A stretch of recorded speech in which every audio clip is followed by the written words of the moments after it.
साथियों, अगर आप भी एस्टेट 2026 का फॉर्म फिलअप करने जा रहे हैं तो ध्यान से मेरी बात सुन के जाइए। अगर नहीं तो आप फॉर्म भी भर देंगे, पेपर भी दे देंगे, उसके बाद भी रिजल्ट रिजेक्ट हो जाएगा।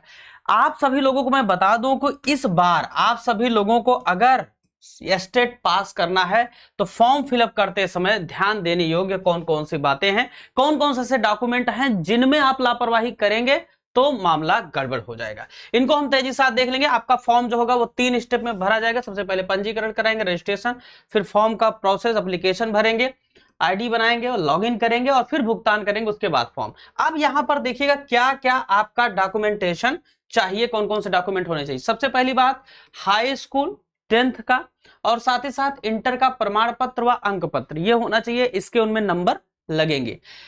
अगर आप एस्टेट पेपर 1 भर रहे हैं तो ग्रेजुएशन का, पेपर 2 भर रहे हैं तो पीजी का और साथ ही साथ बीएड का प्रमाण पत्र व अंक पत्र दोनों आपके पास होना चाहिए। ये क्लियर समझ लीजिएगा।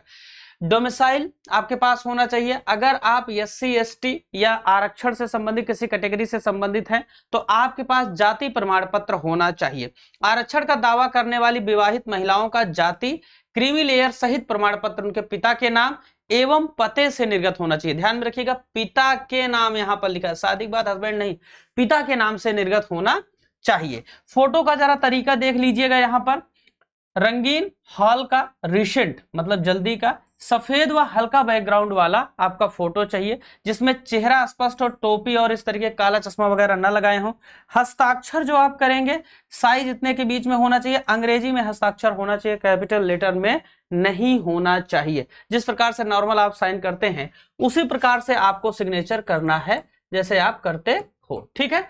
तो सिग्नेचर हो गया, फोटो हो गई, ये प्रमाण पत्र हो गया, इसको ध्यान में रखिएगा। ईडब्ल्यूएस और बीबीसी कंफ्यूजन अगर आपके अंदर है तो यदि ईडब्ल्यूएस आर्थिक रूप से कमजोर वर्ग से हैं तो भूलकर भी ईबीसी में अप्लाई ना करें, ध्यान में रखिएगा। नहीं तो ऐसे आवेदन सीधे जनरल से रेडी में डाल दिए जाएंगे या रद्द कर दिए जाएंगे। दूसरी बात देखिएगा, नो एडिट विंडो, मूल प्रवेश पत्र निर्गत होने के बाद किसी भी विवरण में संशोधन का कोई भी अनुरोध मान्य नहीं होगा, इसको ध्यान में रखिएगा।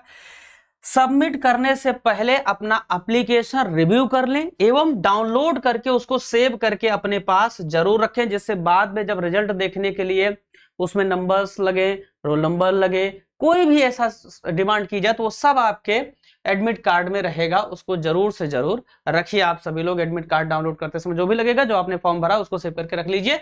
और अगर आप एस्टेट में सफलता प्राप्त करना चाहते हैं तो डेली सुबह 8 बजे मेरी क्लास चलती है। आप सभी लोग जरूर से जरूर पार्टिसिपेट करें। एक ही क्लास में बीपीएससी टीआरई 4 और एस्टेट दोनों के लिए अचूक क्लास है, रामबाण है। तो मिलते हैं सुबह 8 बजे आप लोगों से।